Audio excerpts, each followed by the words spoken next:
menyaksikan Kompas Malam, Saudara. Ketua Umum Partai Golkar Erlangga Hartarto meminta jatah minimal 5 kursi menteri kepada Prabowo Gibran karena kontribusi Golkar di Pilpres 2024.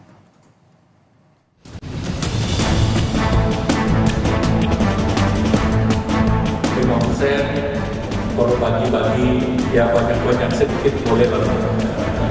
Kalau yang kita sebut 5 itu minimalis. Jatah minimal 5 kursi menteri pada pemerintahan mendatang. Ya, ini adalah permintaan Ketua Umum Partai Golkar Erlangga Hartarto kepada Capres-Cawapres Prabowo Gibran jika nanti menang dalam kontestasi Pilpres 2024. Bukan tanpa alasan, permintaan Ketua Umum Golkar ini karena besarnya kontribusi Partai Golkar dalam memenangkan Prabowo Gibran.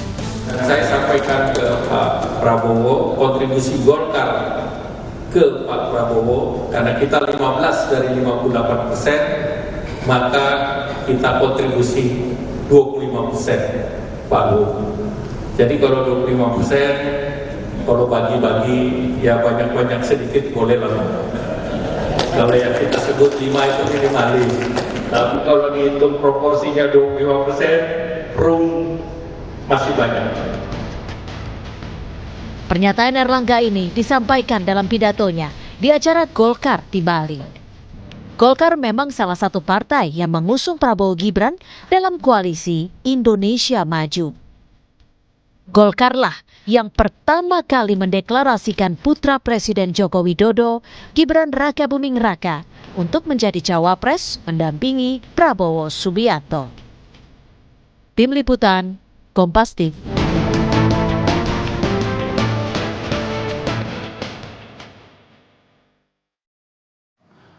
Kita bahas, Saudara, pernyataan dari Ketua Umum Partai Golkar Erlangga Hartarto mengenai meminta jatah minimal 5 kursi untuk menteri dari Partai Golkar, Saudara, di Kabinet Capres Prabowo Subianto. Apakah ini mungkin terrealisasi? Sudah bergabung bersama kami di Kompas Malam, Saudara, Direktur Eksekutif Parameter Politik Indonesia, Mas Adi Prayitno. Selamat malam, salam sehat Mas Adi. Selamat malam Mas Yaser, salam sehat selalu. Jadi menurut Anda permintaan dari Ketum Golkar Erlangga Hartarto ini realistiskah? Ya, bagi saya cukup realistis dan sangat rasional. Banyak argumen yang sebenarnya bisa dijelaskan kenapa Golkar itu sangat layak untuk mendapatkan minimal jatah 5 menteri. Ya, pertama memang Golkar ini partai politik yang saya kira pertama kalinya memberikan dukungan dan deklarasi secara terbuka saat pencapresan Prabowo dan Gibran. Yang kedua kita tahu adalah Golkar juga menunjukkan sikap loyalitas dan totalitasnya saat melakukan kampanye-kampanye politik ya, saat memenangkan Prabowo Gibran beberapa waktu yang lalu.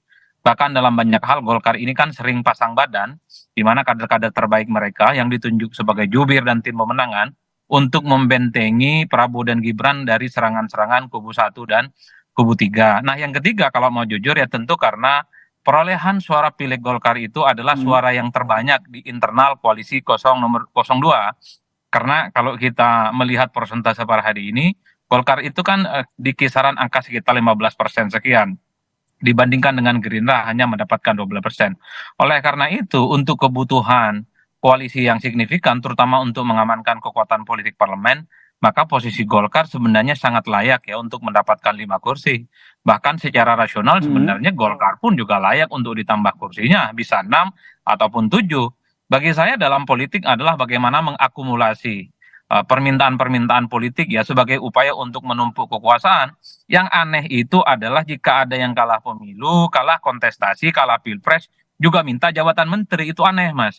Kalau Golkar sebagai partai yang mengusung sejak awal kontribusinya signifikan, apalagi perolehan pilegnya menurut saya paling banyak di internal kubu nomor 2, bagi saya 5 kursi menteri itu adalah jawaban yang sepadan sebenarnya. Jadi wajar ya minta 5 kursi karena kontribusinya seperti yang tadi Anda jelaskan. Tapi apakah 5 kursi menteri ini nanti akan mendominasi atau Prabowo yang berasal dari Partai Gerindra harus lebih banyak mendominasi? Secara realitas politik memang kubu Prabowo, kubu Gerindra jauh di atas Golkar perolehan menterinya ya.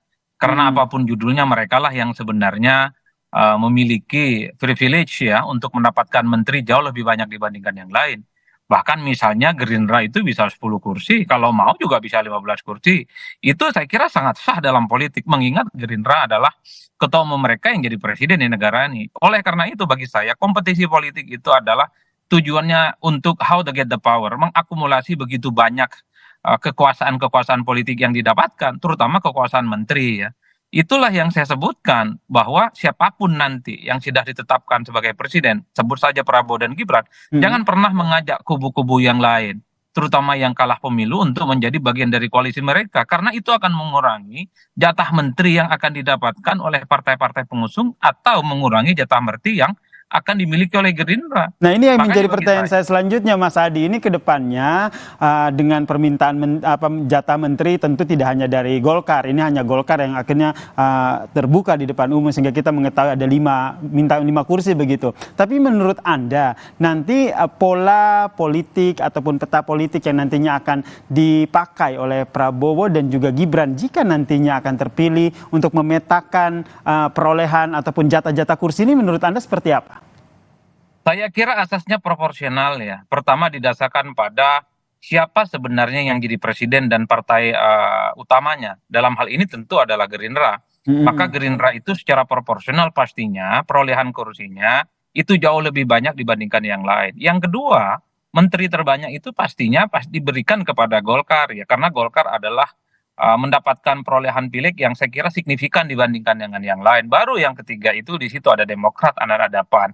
Jadi proporsionalitas itu sebenarnya harus dibagi rata dulu sesuai dengan perolehan pileg, sesuai dengan kontribusi yang sudah diperjuangkan sepanjang masa kampanye pemilu di 2024 ini, Mas. Baru kemudian kalau memang ingin merangkul pihak-pihak lain yang kalah pemilu, sebut saja misalnya mungkin ada PKB, mungkin ada Nasdem, mungkin Mungkin ya. P3 dan PKS gitu. Mungkin ya, ini kan bicara mungkin karena mazhab politik Prabowo saat memberikan statement politik ya di GBK beberapa waktu yang lalu akan merangkul semua kelompok-kelompok kepentingan politik yang berbeda. Tapi menurut saya, sekalipun ingin merangkul pihak-pihak yang kalah pemilu, ya jabatan menterinya jangan terlampau banyak. Satu lah paling mungkin ya, terutama elit-elit kunci mereka. Kalau nggak ketua umumnya ya sekjen, terutama untuk mengamankan kepentingan politik di parlemen yang saat ini di mana kubu Prabowo belum mencapai 50% plus 1. Ini yang juga akhirnya dikhawatirkan oleh Ketum Golkar Erlangga Hartarto, kayaknya nih Prabowo akan merangkul partai-partai yang dulunya oposisi. Jadi sebelum itu Erlangga langsung mention duluan, Pak Prabowo minimal 5 kursi lah untuk Golkar. Biar nanti kalaupun nambah dari oposisi, Golkar tetap dapat 5 kursi menteri. Secara kalkulasi politik saya kira partai seperti Golkar harus mengambil posisi yang sentral dan signifikan, Mas, dalam komposisi kementerian ya, karena mereka ini adalah partai pengusung utama dan partai pemenang ya.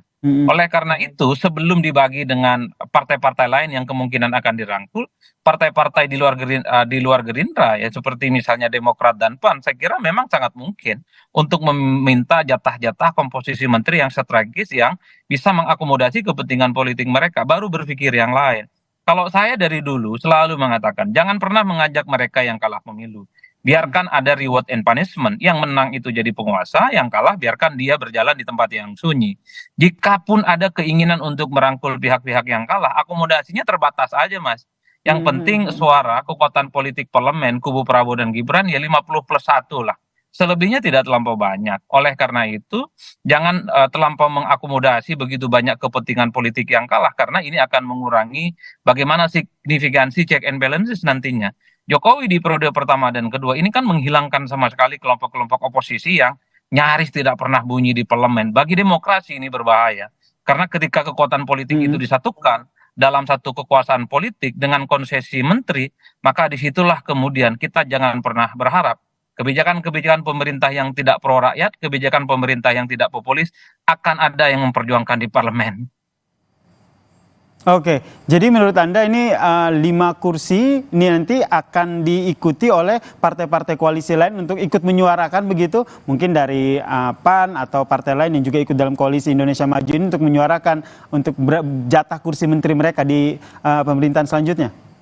Ya, saya kira pastinya. Bahkan sebelum koalisi dibentuk, ketika memberikan dukungan kepada Prabowo dan Gibran, saya kira partai-partai seperti Demokrat dan PAN sudah bicara dari hati ke hati soal kemungkinan jatah menteri yang akan mereka dapatkan andai Prabowo dan Gibran nanti menang dalam Pilpres. Ini biasanya sebagai syarat awal di mana partai politik memberikan dukungan politik dalam pilpres, Mas. Bahkan capres-capres yang kalah misalnya 1 dan 3, partai-partai pendukungnya pun juga diberikan janji politik. Kalau yang menang 1, kalau yang menang 3, pasti jatah menterinya itu sudah dikalkulasi sejak awal. Oleh karena itu, ketika Golkar minta 5 kursi, bukan tidak mungkin partai seperti Demokrat itu bisa minta 3 atau bisa minta 4. Sedikitlah turunnya dari yang didapatkan oleh Golkar. Termasuk misalnya PAN sangat mungkin minimal minta 3 menteri dalam konteks ini. Karena tentu saja PAN sejak awal, Demokrat sejak awal adalah partai yang pasti mengklaim berkontribusi penting terkait dengan kemenangan Prabowo dan Gibran. Bagi saya, ketika partai-partai pendukungnya Prabowo dan Gibran minta menteri, itu signifikan, jumlahnya banyak, cukup rasional karena mereka ikut berkontribusi dan berdarah-darah memenangkan dalam konteks pilpres. Nah itu tadi yang agak aneh itu, kalau yang kalah juga akan dikasih menteri dan jumlah menterinya hampir sama dengan partai pengusung Prabowo. Itu agak aneh menurut saya. Oke, kita nantikan ya seperti apa nanti. Ini juga masih menunggu hasil putusan dari KPU, kemudian nanti pengesahannya bagaimana. Yang jelas nih kita lihat nih bagaimana nanti Prabowo Subianto jika nanti terpilih menjadi presiden, pemetaan kabinetnya akan seperti apa. Terima kasih Mas Adi Praditno, Direktur Eksekutif Parameter Politik Indonesia, telah bergabung bersama kami di Kompas Malam. Salam sehat Mas Adi. Salam sehat Mas Yasir. Dan saudara, usai jeda di Kompas Malam kami masih punya informasi lain, diantaranya 2 ekor buaya berukuran besar muncul di kawasan Pantai Indah Kapuk, Jakarta Utara. Kemunculan buaya di Kali Cengkareng ini juga turut meresahkan warga sekitar.